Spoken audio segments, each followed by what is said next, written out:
Sanamente es una coproducción de CNN Chile con Fundaciones Rasmus y Grupo K.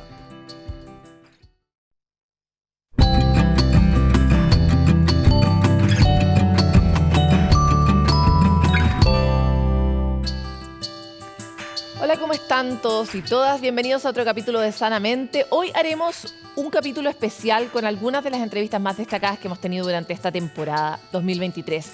Y vamos a comenzar con la conversación que tuvimos con la experta española Elizabeth Clapés sobre cómo podemos trabajar nuestra autoestima y el impacto que esto tiene finalmente en cómo nos sentimos todos los días. Y vamos además a ver cómo esa imagen finalmente también impacta nuestra relación con otros. Revisaremos además la entrevista de Jessica Mahan de Comunidad Mujer sobre la carga mental doméstica y la brecha de género que esta misma implica para todas nosotras. Y para terminar veremos la conversación de Christian Berger de la Universidad Católica que apunta a todos los desafíos que tenemos en materia de convivencia escolar. Eso y tanto más en este capítulo que ahora comienza de Sanamente. A lo largo de nuestro programa hemos tenido distintas conversaciones sobre la relevancia de la autoestima, de, por supuesto, quererse, aceptarse, pero sobre todo de conocerse, ¿no? Parece difícil hacer todo lo anterior si no partimos por este principio. ¿Cómo influye este proceso completo en el desarrollo y en la sensación de tener una buena salud mental?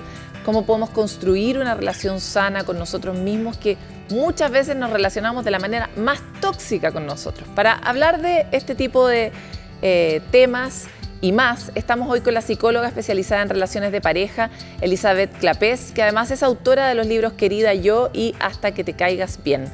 ¿Cómo estás, Elizabeth? Muchas gracias por estar con nosotros. Hola, encantada de estar aquí. Yo hacía una síntesis que probablemente está mal, pero me encantaría que tú nos ayudaras a mirar cuál es un poco el paso a paso para llegar a una sensación de amistad con uno mismo, ¿no? Yo creo que, como defiendo muchísimo en el libro Hasta que te caigas bien, que es el libro que he publicado este año, lo principal es conocerse, es saber cómo eres, de dónde viene cómo eres y lo que necesita una persona como tú en función de cómo eres. El proceso de conocimiento de uno mismo no es un proceso fácil y demanda de alguna manera la posibilidad de vulnerabilizarse, ¿no? Frente a las ideas que uno tiene de sí mismo, a encontrar nuevas grietas. ¿Qué es lo que tú le dices tal vez a tus mismos consultantes o pacientes respecto de por qué es importante emprender este camino a la montaña del Señor de los Anillos, ¿no? Sobre todo por el tema de que si no te conoces, si no trabajas el autoconocimiento, es muy difícil que cuando te pasen cosas que te hagan sentir mal o cosas que te hagan reaccionar de una manera que quizá no te hace sentir orgullosa o orgulloso de cómo estás reaccionando, o cuando te enfades por cosas que quizá no, pues saltas a la defensiva, estás más sensible, con más facilidad para ofenderte, pues si no te conoces nunca vas a saber de dónde viene esto y como consecuencia no vas a poder mejorarlo. Autoconocerse también es una herramienta para ser mejores personas nosotros, porque al final estamos en constante aprendizaje de esto. Igual, habemos muchas personas que estamos siempre muy dispuestas a conocernos, ¿no? Y a trabajarnos y tenemos menos barreras de entrada, en parte porque también nos cuestionamos mucho, pero existe otro tipo de personas y muchas veces las personas con una personalidad más narcisista a las que esto les suena horrible, a una película de terror que no necesitan. ¿Para esas personas también existe un camino de entrada a esta ruta que tú propones?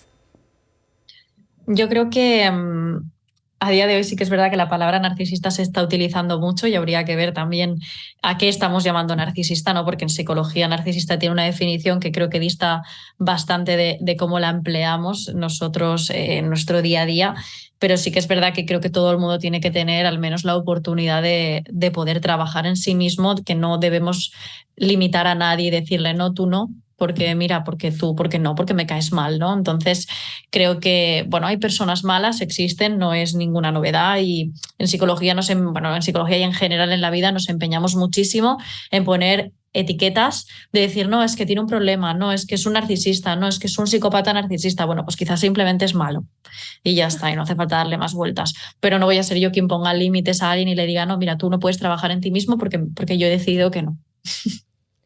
Me encantaría que nos ayudaras a comprender mejor cuál es el camino hacia una autoestima más sana y en particular cómo logramos caernos bien.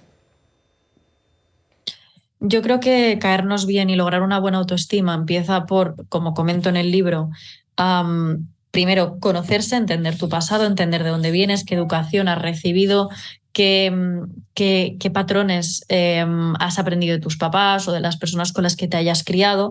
Y después, una vez entendida tu forma de ser, de reaccionar, de relacionarte, de querer, ¿no? Un poquito, una vez entendida tu persona, empieces a trabajar en ser alguien de quien tú te puedas sentir orgulloso.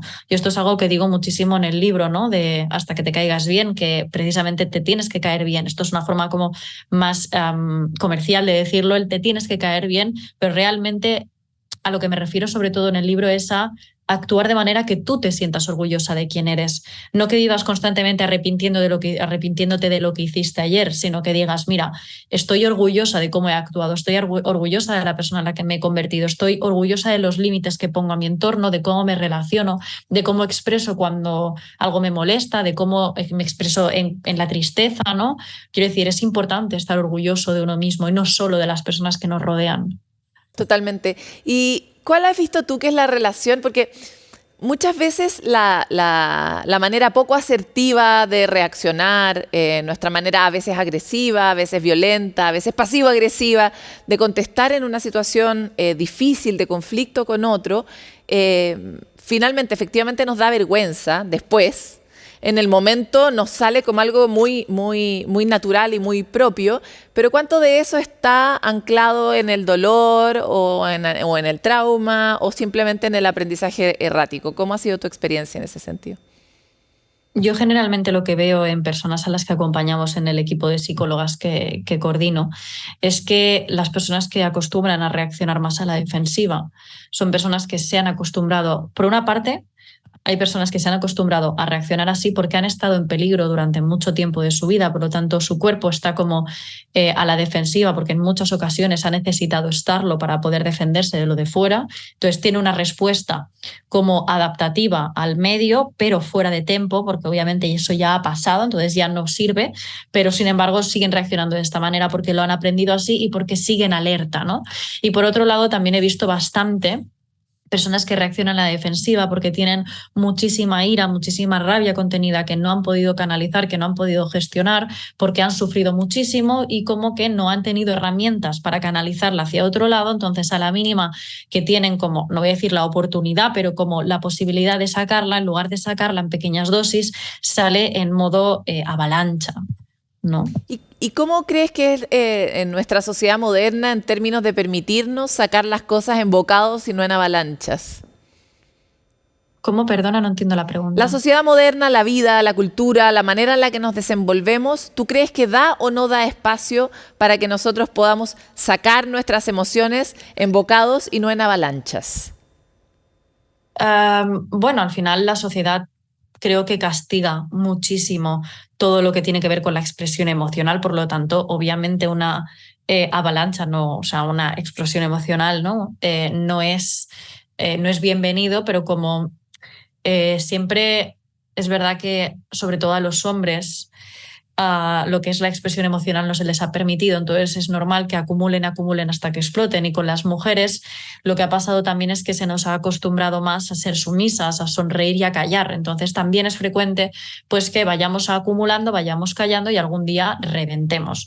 Entonces, ¿está bien visto a esta última reventada como esta avalancha más fuerte? No, no está bien vista porque tampoco está bien visto nada que tenga que ver con el expresar. De hecho, en esta sociedad se nos educa un poquito no, bastante todo, se nos educa para estudiar, ser personas de provecho a nivel laboral, generar dinero, vivir y punto. Pero tú no, cuando alguien se da de baja enseguida lo estamos mirando como que se está dando de baja del trabajo porque es un vago, y más si el motivo es depresión ya ni te cuento, ¿no? Entonces tampoco es que estemos validando que las personas somos algo más allá que seres productivos que generan dinero, que se reproducen y tienen hijos. Hasta ahora ha estado bastante invisibilizado. De hecho, nuestros abuelos, si han tenido depresión, nadie se ha enterado. Nuestros abuelos, si han tenido problemas en la pareja, nadie se ha enterado porque no se había normalizado hasta ahora el hablar de que el ser humano no es una máquina, de que sufre. Entonces, no está bien visto, pero como no está bien visto nada en este sentido. ¿Crees que eso está cambiando, Elizabeth, y ves en ese sentido el presente y el futuro con un poco más de esperanza cuando miramos sobre todo en retrospectiva la historia de nuestros abuelos y la que nos está tocando a nosotros? Sí, yo creo que sí. De hecho, creo que en redes sociales se ha hecho una campaña maravillosa para visibilizar todo esto, la salud mental. De hecho, yo empecé de esta manera en redes sociales, ¿no? Con Instagram, que es mi psicóloga, tal cual. Y yo empecé aquí visibilizando todo este tema de la salud mental y que, bueno, jope, que todos sentimos y sorprendentemente cuando yo estoy exponiendo, pues, situaciones a las que yo me he visto, estoy exponiendo situaciones a las que yo me he visto expuesta o a las que pacientes míos han visto expuestos, casualmente muchísima gente se siente identificada. Esto es un mensaje que yo siento, que yo recibo con mucha frecuencia. Es que le pones palabras a lo que siento. Pues precisamente es por eso, porque en redes sociales se está haciendo una campaña maravillosa a favor de la salud mental, que también las redes sociales tienen su cara B, ¿no? Y tienen una parte mala, pero yo siempre trato de mirar la parte buena de las redes sociales, que nos han dado muchísimo, y a día de hoy con la salud mental están haciendo un trabajazo. Me encanta lo que tú comentas. A nosotros nos pasa lo mismo con nuestro programa, que realmente nos agradece mucho ponerle palabras, ayudarles incluso a veces a encontrar un diagnóstico que no habían encontrado por años, simplemente por hablar del tema, ¿no? Y desde ese punto de vista me encantaría saber, de todo lo que has compartido tú a través de tus redes, ¿cuáles han sido los grandes hallazgos de cosas que estaban demasiado ocultas y que necesitan salir, o cosas que la gente valora mucho como una herramienta de salud mental? Uh-huh. Las relaciones, claro, yo también hemos de tener en cuenta que estoy muy familiarizada con todo lo que son las relaciones de pareja y la sexualidad, entonces quizá pues está sesgada mi opinión porque va más por este lado.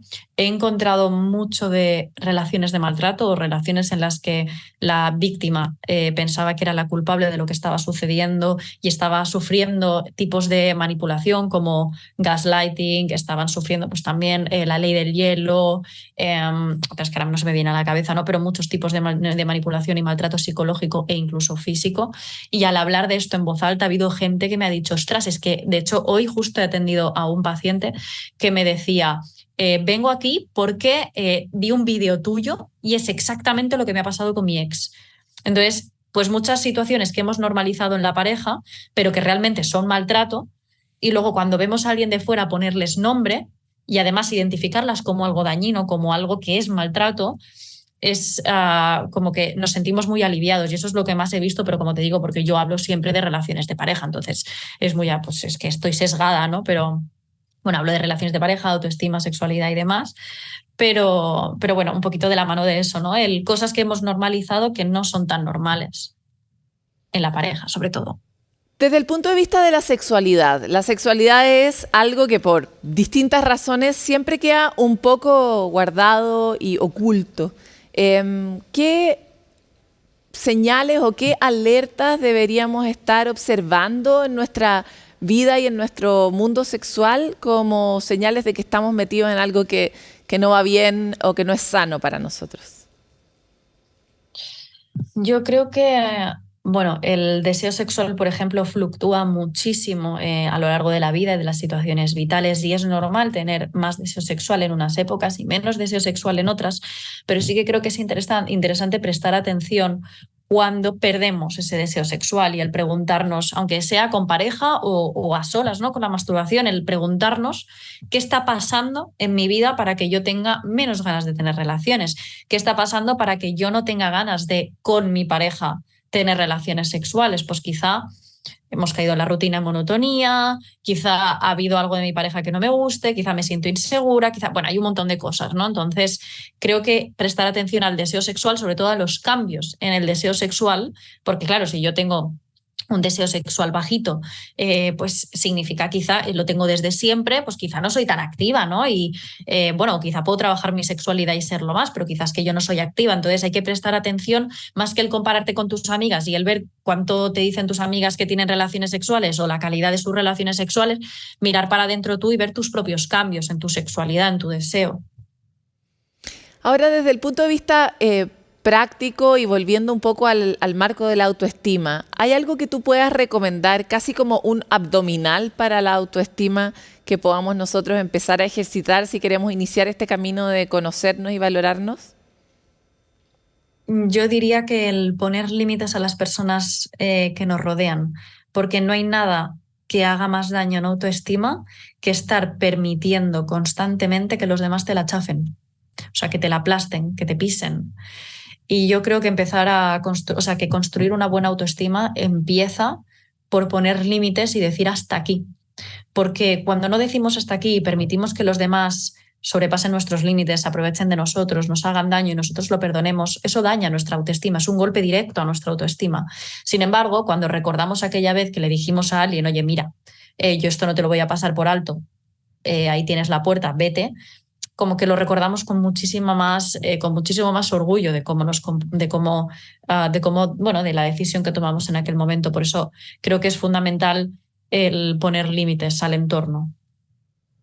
Elizabeth, te quiero agradecer por esta conversación. Me quedé con muchas preguntas, sobre todo en el ámbito sexual, que tiene tantos bemoles y que además ahora la ciencia ha dado tantas herramientas para comprender los ciclos hormonales y el impacto que eso tiene en la libido en el caso de las mujeres y cómo eso se relaciona con la conversación de pareja, que es una conversación muy frecuente, pero muy oculta. Así que te vamos a invitar a otro programa de Sanamente y muchas gracias por estar ahora con nosotros. Gracias.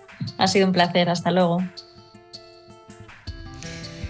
Bueno, este programa ha sido una visita por distintos lugares que no conocemos mucho, como por ejemplo el del amor a nosotros mismos. Y por lo mismo, todos estos pequeñas herramientas, tips, datos y consejos nos ayudan a avanzar en una materia para la que nadie nos educa, pero en la que todos necesitamos avanzar. Vamos a una pausa y volvemos con más.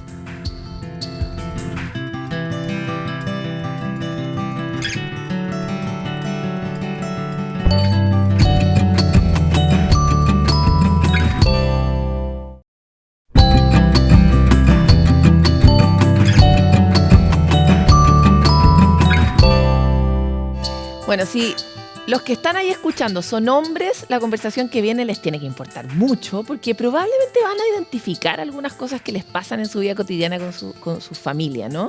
Pero si son mujeres, van a reconocerse con una alta probabilidad en la experiencia de estar permanentemente atenta y resolviendo los problemas de la familia, ¿no? En general, de la casa, del supermercado, de las tareas, de cuando hay que matricular, etcétera, de ir al doctor, del dentista, etcétera, ¿no?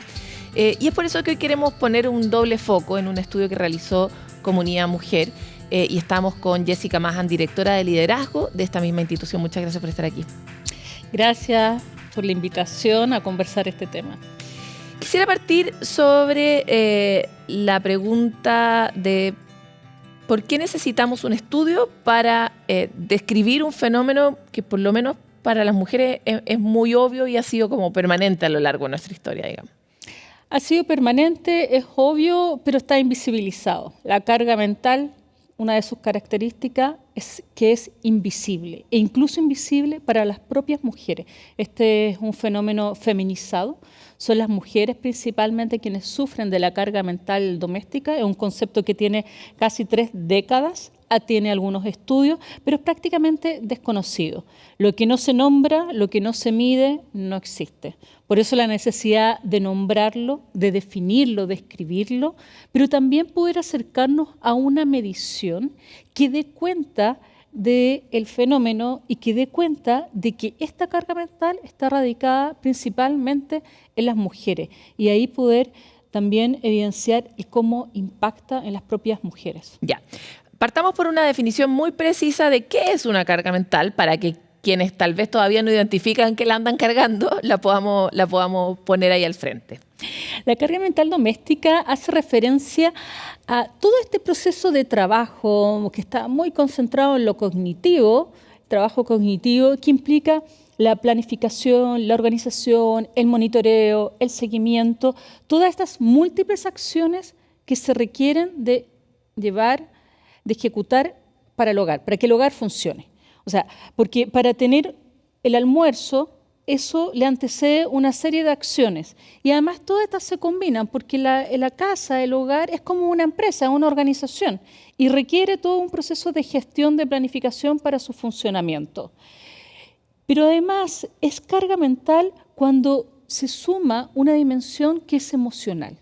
O sea, hay una dimensión de trabajo cognitivo, pero también una dimensión de trabajo emocional, que implica un desgaste emocional por dos cosas. Uno, porque está vinculado a la familia, donde hay vínculos emocionales, afectivos. Entonces no me da lo mismo si cumplo o no cumplo mi tarea respecto de mi hijo, mi hija o de mi marido, por ejemplo. No, porque en muchos casos estas tareas también implican la sobrevivencia del grupo o de personas de la familia cuando el nivel de dependencia es mayor. Esta carga mental también va a variar en los hogares, en las familias, de acuerdo a la realidad de cada familia. Hay personas que integran la familia, personas mayores que requieren un mayor nivel no tienen la autonomía suficiente, niños y niñas menores de 7 años, por ejemplo, o personas que están en alguna condición de enfermedad. Entonces también es una realidad que varía. Pero por otro lado es una demanda emocional, porque si no lo hago bien, si no estoy dando abasto, si no planifiqué todo, si no tengo todos estos hilos manejando, hay un desgaste emocional y eso genera estrés. Quisiera continuar con esta definición, porque si yo lo hago y no me genera agobio, ¿no es carga mental? Puede no ser carga mental si no lo sientes como tal. A veces cuando lo definimos, lo describimos, nos vamos dando cuenta, porque las propias mujeres lo consideramos como algo propio de las labores asociadas a las mujeres. Desde niña, desde la infancia, nos enseñan, eso, ¿no? Nos socializan con todo lo que tiene que ver con el hogar. O sea, una niña no aprende a caminar cuando ya carga en los brazos una muñeca, que le indica que su principal rol es la maternidad. Entonces es algo que está altamente naturalizado como un deber ser de las mujeres y un deber ser que tiene que tener un estándar alto. Entonces, en ocasiones está muy subestimado porque es considerado como parte de tu rol de género. Entonces no, es lo que te toca se identifica, en el fondo. Que es algo que te toca hacer, exactamente. Ahora, ¿qué problemas emocionales están asociados a la carga mental? Genera estrés y también resta a las mujeres de proyectos personales, laborales, distinto tipo de proyectos u otras cosas que quiere hacer. La inserción laboral, impacta en la inserción laboral. Muchas mujeres que no están insertas laboralmente es porque no han resuelto el tema del cuidado y no solamente es dejar a un hijo, una hija o una persona mayor entregarle a una institución, sino que todo lo que implica esa contención emocional. Pobreza de tiempo, que es un concepto interesante también que se ha ido discutiendo, que se ha ido nombrando. Las mujeres tenemos mayor pobreza de tiempo, o sea, tiempo para ocio, para hacer deporte, actividades recreativas u otras cosas. O sea, hay una implicancia importante en materia de estrés y capacidad para poder tener otros tipos de proyecciones, proyectos. Que tienen un montón de impactos también en otros ámbitos de la salud mental, como por ejemplo otros trastornos que uno desarrolla. Pues, si tú sientes que lo haces mal todo el tiempo, tu autoestima baja. Sí, hay esta feminización también de algunos trastornos en materia de salud mental. Las mujeres tienen mayores indicadores en temas de depresión, trastornos de ansiedad u otros. O sea, principalmente afectan a mujeres y está muy asociado a esta dimensión de la carga mental, porque es, como su nombre dice, una carga que es permanente y que genera un agobio y que se vería reflejada con una sintomatología en este tipo de trastornos o enfermedades. Impacta el bienestar de las mujeres. Es interesante un estudio que le escuchaba el otro día hablar a una psiquiatra que señalaba que los países que tienen mejores indicadores de género, mayor igualdad de género, no se presenta estos problemas de salud mental asociados a las mujeres. O sea, países más igualitarios, los trastornos de salud mental no impactan a las mujeres. Sí, nosotros aquí mismo hemos tenido también entrevistado a Agustín Ibáñez, cuyo equipo hablaban de que en los países que son más igualitarios también hay menos impacto en enfermedades asociadas a la vejez y a la neurodegenerativa, digamos, demencias, por ejemplo. Y también ya está súper estudiado que las mujeres tenemos mucha más prevalencia de Alzheimer. Eso también tiene que ver con la exposición al estrés y a las tareas durante la vida. Entonces, es muy consistente finalmente. Ahora, es interesante pensar cómo uno avanza hacia las soluciones hay una cosa medio abstracta cuando definimos esta carga mental, pero cuando uno la pone en términos muy concretos, tiene que ver con cómo se organiza, quién va al supermercado, cómo se organizan las tareas de la casa, quién lleva a los niños al doctor, etcétera, ¿no? Todas esas cosas. ¿Cómo avanzamos? ¿Cómo podríamos iniciar una ruta cuando ya las reglas han sido puestas? Uno ya lleva en pareja una cantidad de tiempo, la cosa siempre ha funcionado de esta manera, para poder iniciar una ruta hacia algo que pueda abrirnos a nosotras una oportunidad también. Sí, es importante buscar opciones o alternativas, vías de solución o de redistribución de la carga mental. Aquí vamos a hablar de las 3 R's que nombra la Organización Internacional del Trabajo, que es reconocer, redistribuir y reducir. Para llegar a ejecutar una tarea, como es ir a llevar a un hijo o una hija al médico, hay una serie de acciones que le anteceden. Entonces, es esa distribución en términos de quién realiza, ejecuta la actividad, pero todo lo que tiene que ver con la planificación, pensar, le toca la sesión de vacuna, y pedir la hora, monitorear la hora, etcétera. Sugerencias que podemos hacer, porque las estructuras, las familias son diversas, las condiciones de redistribuir esa carga también depende de cada familia. Claro, si estás es distinto en pareja, si yo tengo o guaguitas no. chicas o si tengo una hija o un hijo mayor a quien también le puedo pedir ayuda y no solo a mi pareja, ¿no? Exactamente, depende de la autonomía e independencia que tenga cada uno de los integrantes de esa familia. Pero primero hay que tener una conversación donde se reconozca la carga mental que existe y quién la está cargando. O sea, hay que tener una conversación. Cuando los roles de género son mucho más tradicionales en el grupo familiar, en términos de que los hombres son proveedores y las mujeres están exclusivamente en el materia del cuidado, aunque trabaje remuneradamente, pero hay que tener esa conversación. ¿Quién está cargando? ¿Quién hace las actividades para que esto funcione? Eso es importante, reconocerlo, visibilizarlo. Segundo, el que lleva menos carga se tiene que poner al día, ir a la acción. Aquí hay que llegar a un acuerdo, ya, distribuyamos, redistribuyamos esta carga. Y hay que decir, pero también hay que flexibilizar, porque a veces tenemos ciertos estándares de que queremos que tenemos todo bajo control. Estamos monitoreando, hay que dejar de monitorear, hay que dar un paso ahí al lado. También deja de detenerme un poco ahí, porque ese es un fenómeno es como, yo le pido a mi pareja en este caso que haga una tarea, pero cuando la está haciendo encuentro que lo hace mal. Y eso es algo que va a ocurrir. O sea, si durante mucho tiempo no lo ha hecho, es altamente probable que lo haga mal, digamos. Entonces, hay que encontrar una manera de soltar eso, ¿no? Que es lo que estás planteando. Claro, no es que la haga mal, sino que no la va a hacer quizás a los estándares que una tiene o como una lo haría, y eso claramente hay que soltarlo. Hay un proceso de adaptación, hay un proceso de aprendizaje, como todo en la vida. Pero también no estar monitoreando ni estar dando las instrucciones. Porque eso genera mucho estrés dentro de la vida familiar también. Este es el gran problema de discusión de la relación de pareja. Es el gran tema de separaciones de las parejas. Entonces, aquí hay que llegar a acuerdo. Hay que tener negociaciones, hay que hacer un rayado de cancha también en términos de cómo vamos a relacionarnos en torno a esto.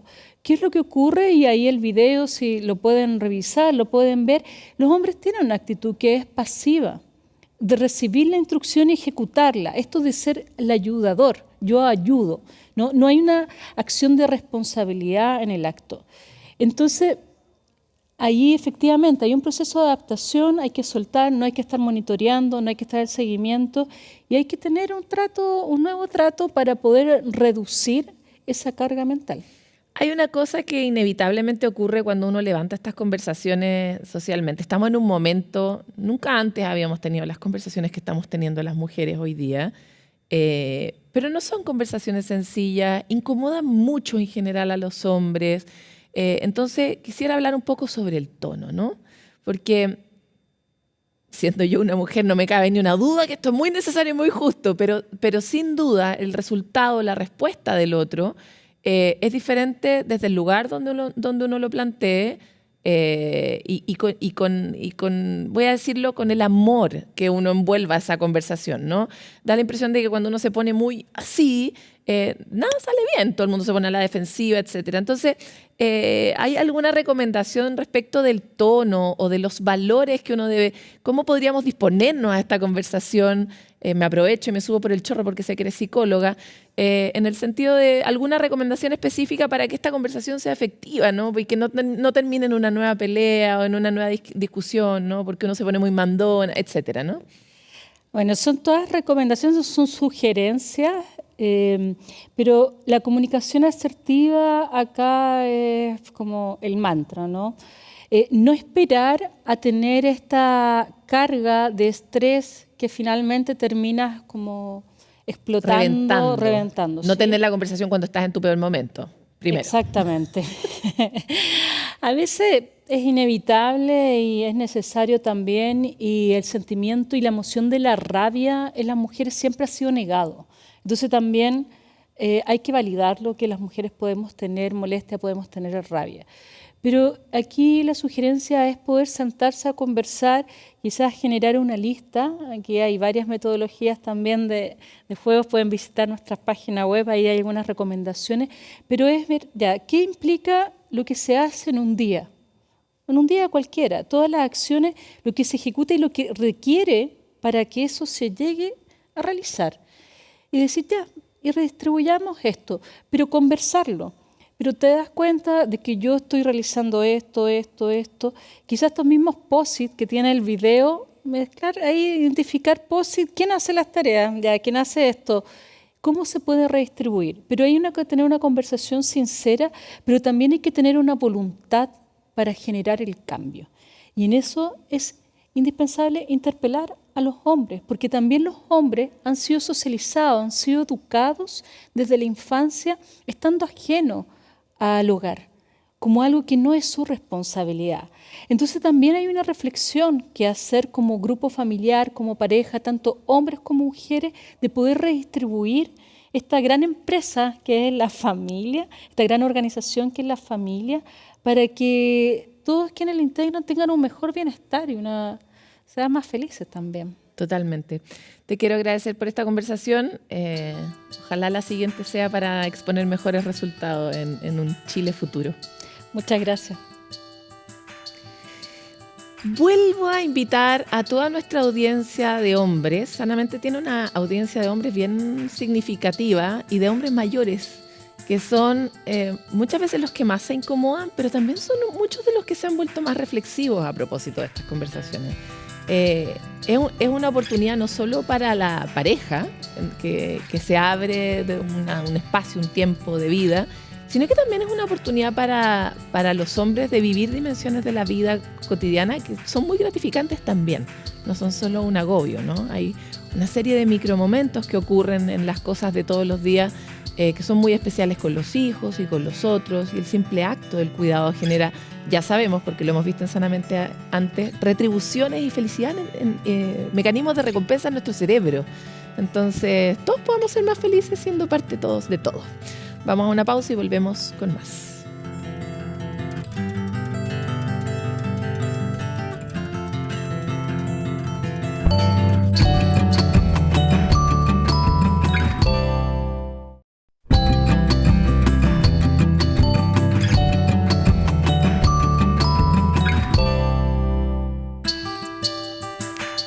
Los seres humanos convivimos desde el origen del tiempo, es nuestra naturaleza, nos desarrollamos gracias a que somos parte de un grupo. Sin embargo, hemos empezado a hablar de la convivencia y particularmente de la convivencia escolar como si fuera un fenómeno nuevo ahora que se convirtió en un problema. Lo empezamos a escuchar cada vez con mayor frecuencia a través de las noticias, con algunas historias realmente alarmantes que están viviendo nuestros niños y niñas en los colegios, sobre todo con la vuelta de la pandemia, cuando llegamos otra vez a vernos, ¿no? A encontrarnos. Una generación de escolares durante mucho tiempo pasó sin ensayar esta práctica muy de monos que tenemos los humanos, que es como aprender en una coreografía, por un lado a pelear, por otro lado a jugar, por otro lado a encontrarnos. Y es eso lo que nuestros niños y niñas perdieron durante todo este tiempo como offline. Sin embargo, también había cosas antes.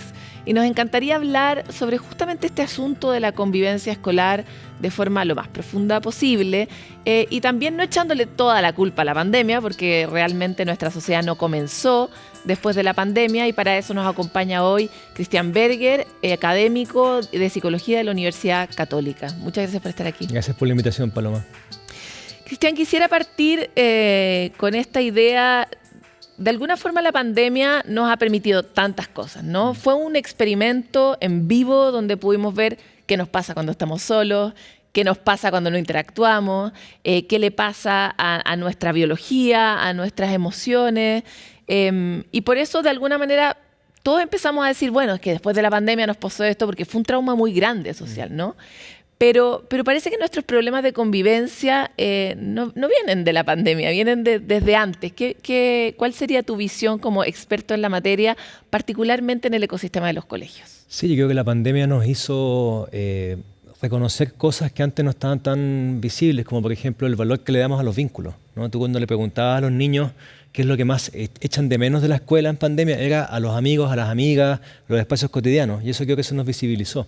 Ahora, como tú bien dices, el problema de la convivencia o las formas de convivir son históricas, ¿no? Uno piensa cómo, por ejemplo, la violencia, el problema de la violencia en las escuelas, que es una forma de convivencia que está instalada en diferentes formas también en la sociedad, en las familias, en la política, en el comercio, ¿no? Entonces tiene que ver con las maneras en que nosotros intencionamos cómo convivimos con otros y con otras. A mí me encantaría primero saber, porque uno tiende a creer que el mundo que percibe es el mundo. Entonces uno dice, no, pero si el colegio es un espacio de conflicto, no, pero si la gente se pelea en la calle. Y la verdad es que habitualmente cuando uno sale un poco de su mundo, se da cuenta de que eso no ocurre necesariamente, por ejemplo, en distintas regiones en el país, en distintos territorios, con otras formas de vida o en otros países, ¿no? Entonces lo primero es como nuestra manera de convivir. ¿Sabemos si es más mala o más violenta que, por ejemplo, las de la región de Latinoamérica? Es una súper buena pregunta, porque además ponerle el valor de buena o mala significa que tú tienes un parámetro de lo que es ideal, ¿no? Por ejemplo, el conflicto no es un problema. El conflicto es necesario para el desarrollo y el aprendizaje. El tema es cómo tú resuelves el conflicto. Lo resuelves y generas condiciones. Pero la violencia sí es un problema. La violencia es un problema, pero no es lo mismo, ¿no? Entonces, cuando un conflicto no se resuelve adecuadamente, puede devenir en violencia, ¿no? Entonces tu pregunta de cómo estamos con otros países, la verdad es que estamos en cifras más o menos equivalentes en términos de aparición de violencia. La pregunta es cómo estamos en otros indicadores, por ejemplo, confianza, seguridad en la escuela, vínculos positivos, sentido de pertenencia. ¿Y la respuesta? Y la respuesta es bastante compleja porque no hay mediciones internacionales comparativas, ¿no? Con países similares. Cuando tú comparas Chile con países como, o sea, Estados Unidos o Europa, la realidad es tan diferente que es una comparación bastante injusta, ¿no? Y si lo comparas con países de la región, tenemos muy pocos datos en convivencia positiva, que podríamos llamarlo así. Mi sensación es que además Chile se ha visto tensionado en los últimos años por varias cosas. Estallido social por una parte, los inmigrantes, ¿no? Que nos están cambiando el ecosistema en general y nos ponen desafíos nuevos que son también una riqueza para la convivencia, ¿no? Que tenemos que aprender a aprovecharlos y a trabajar en esa línea. Ahora, tú perteneces a esta comisión de expertos que está trabajando en el problema de la convivencia escolar. Lo voy a plantear como un problema por ahora, pero definitivamente también es una oportunidad. Y en ese sentido, los apoderados, así como mamá de niños que va al colegio, nos encantaría saber en qué consiste este programa y qué efectos uno va a poder ver en el mediano plazo idealmente.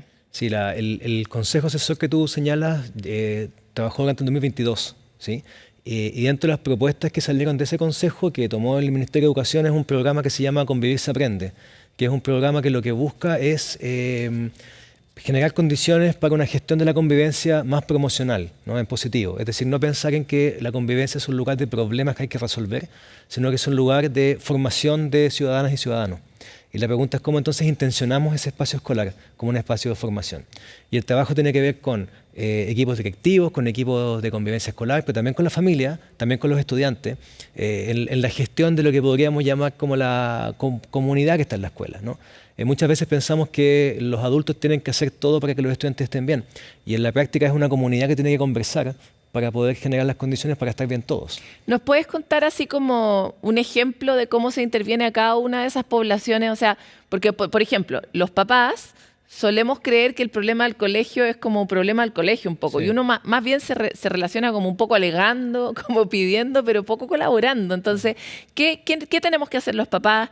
¿Qué tienen que hacer los niños? ¿Qué tienen que hacer los profesores y las comunidades escolares? Cuando tú entiendes que la escuela es una comunidad que forma, lo primero que tienes que hacer es ponerte de acuerdo, padres, familias y escuela, en cuáles son las principales líneas de formación, cuáles son los mecanismos, por ejemplo, para resolver un conflicto, cuáles son los canales reglamentarios para eso.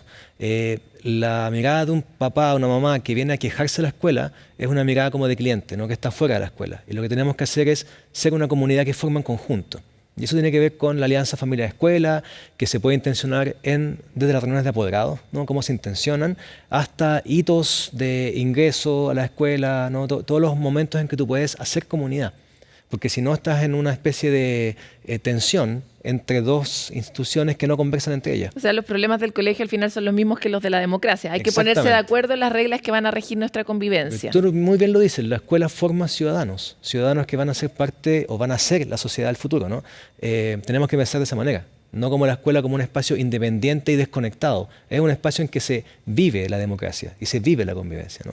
Ahora, desde el punto de vista de la violencia, que es sin duda lo que más nos aterra a todos, ¿cómo se trabaja para resolver o avanzar en reducir la violencia en los colegios cuando la violencia está tan presente, de acuerdo a muchos otros estudios e indicadores, en las casas? Los mismos padres son violentos, los niños están sometidos a violencia desde muy pequeños y a un sistema que los ve muy poco, y esa sensación, ya lo sabemos, genera mucha rabia, nos genera a los adultos mucha rabia, por supuesto a los niños también. Exacto. Bueno, esa es una clave de acción, ¿no? Que es visibilizar más y hacer más partícipes a la gente. Ahora, también es importante entender cómo conceptualizamos la violencia, ¿no? Porque hay miradas que parten de la idea de que hay personas malas, por así decirlo, ¿no? Y que por tanto son violentas, y de ahí hay que tener sanciones y una mirada muy punitiva, muy de castigo a las personas que hacen malas acciones, ¿no? Otra mirada que es más formativa, que tiene que ver con comprender cuáles son las causas de la violencia. Cuando tú comprendes las causas de la violencia, no pones el énfasis en la sanción a la persona, sino que trabajas con el cambio en las condiciones que permiten que la violencia aparezca, ¿no? Y ahí yo creo que es importante, y lo puedo decir explícitamente, yo no creo en los niños malos, yo creo que los niños generan conductas o viven conductas que les son funcionales dentro del contexto en el cual se desarrollan. De ahí la conclusión lógica es que el cambio no está en los niños, el cambio está en las condiciones que vamos generando, ¿no?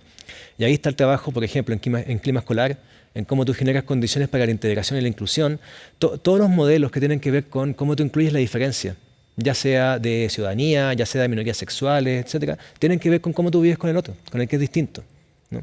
Que es muy diferente a pensar en que hay niños que tú los puedes señalizar con un dedo y decir, ese niño es el problema en este colegio. Ese cambio de lógica tiene que ver con el trabajo en violencia y en convivencia escolar. Ahora, ese cambio de lógica es un cambio lento y que demanda especialistas. Que son dos cosas que no tenemos, ni tiempo ni personas suficientes. Entonces, ¿cómo están hablando ustedes en este grupo de expertos cómo enfrentar el problema de básicamente falta de recursos en términos muy concretos, ¿no? El tiempo, no hay suficiente tiempo y no hay suficientes personas y especialistas que puedan hacerse cargo de estas transformaciones. Es un desafío importante, ¿no? Yo creo que cuando uno piensa en recursos, uno automáticamente piensa en especialistas que intervengan en estos temas en la escuela. Pero también podríamos pensar que los recursos son la comunidad.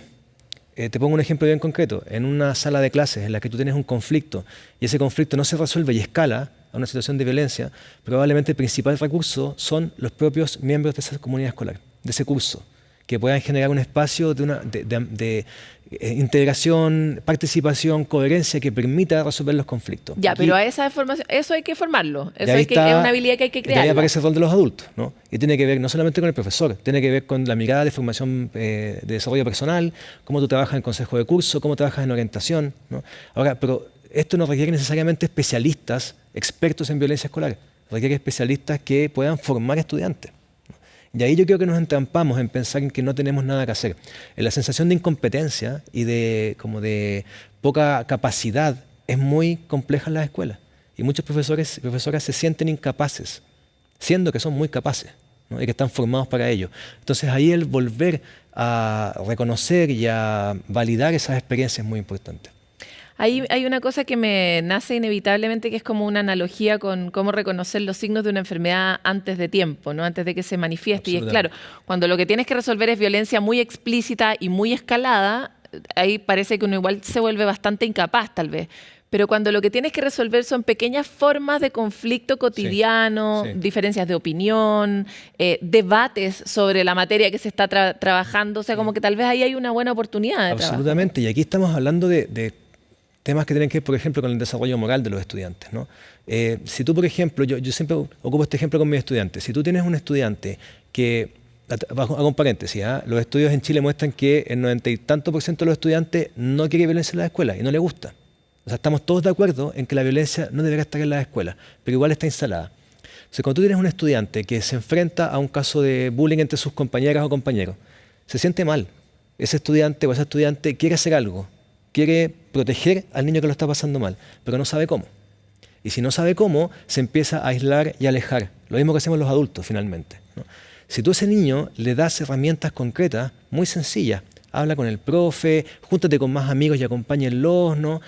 Abre el tema de conversación, le das herramientas muy concretas, ese niño puede efectivamente actuar de manera coherente con lo que él piensa que es adecuado. Pero si no, lo que hacemos es desarmar el entramado social y la comunidad de la escuela, ¿no? Entonces ahí las intervenciones son muy chiquititas y son preventivas y promocionales. Cuando ya el caso estalla, es muy complicada la intervención. Ahora, me encanta lo que haces respecto, el énfasis que haces en la formación moral. Porque da la impresión de que la formación moral no ha sido necesariamente prioritaria durante mucho tiempo en el desarrollo. Puede que sea intuitiva, puede que lo hagamos como sin querer queriendo, pero no es algo que uno haya escuchado que la escuela, por ejemplo, desde los 90 en adelante haya tenido como prioridad. Sí. La formación siempre ha tenido mucho énfasis en el resultado y en el éxito, ¿no? Durante muchos años. Cuando uno dice cuáles son los valores que constituyen tal vez la base de un ecosistema sano de violencia o una buena convivencia, ¿cuáles son los valores morales que son pilares para esa? Claro, yo creo que hablar de moral es muy complejo porque te metes en las creencias de las personas, ¿no? Y en los valores que tiene cada familia, cada grupo. Yo cuando pienso en moral pienso en algo muy esencial, que es ciudadanía, es el bien común. Es tan esencial como eso. Cuando tú quieres formar en moral, lo que tienes que lograr es que haya un bien común que esté por sobre el bien individual, ¿no? Y para eso tienes que generar comunidades que puedan discutir sobre cuál es el bien común. Desde ahí, esto crece. Y ahí lo que dicen las teorías es que los pilares de esa moralidad, entendida como este bien común, ¿no? Son dos. Uno es la reciprocidad, que es la capacidad de estar en vínculos que sean justos y equitativos. Problema en este país, ¿no? Establecer vínculos de justicia y de equidad que te genera la sensación de que somos mutuamente dependientes y por tanto nos cuidamos como comunidad. Y el segundo es la empatía, que es la capacidad de compadecerse de un otro. Y compadecerse no es esta mirada de tristeza con el otro, es la capacidad de que sentir lo que le pasa al otro te mueva, ¿no? Y te genere ganas de hacer algo coherente para que juntos tengan bienestar. Esos dos elementos, que son la base de cualquier comunidad, de una familia, de un grupo de amigos, ¿no? Hay que llevarlos a la escuela, a una comunidad escolar. Eso es desarrollo moral. No es pensar en el listado de valores, eso lo hace la familia. Estamos hablando aquí de lo esencial, que es bien común. Cristian, te quiero agradecer por esta conversación, es muy ilustrativa y nos lleva a lugares muy esenciales pero muy escasos en la conversación cotidiana. Así que gracias por estar aquí, seguro te invitamos más adelante a ver si los expertos avanzan en sus recomendaciones. Muchas gracias por el espacio. Bueno, y antes de irnos, ahora que se acaba otra vez Sanamente, los queremos dejar siempre con una recomendación, en este caso Línea Libre, un número habilitado por la Fundación para la Confianza y el Instituto Nacional de la Juventud para niños, niñas y adolescentes. Quienes requieran algún tipo de orientación en materia de salud mental pueden, sin dudarlo, llamar al 1515 o visitar www.linealibre.cl, donde habrá personas especialistas encargadas de orientarlos y ayudarlas en este momento que necesitan. Nosotros nos encontramos muy pronto en otro capítulo de Sanamente.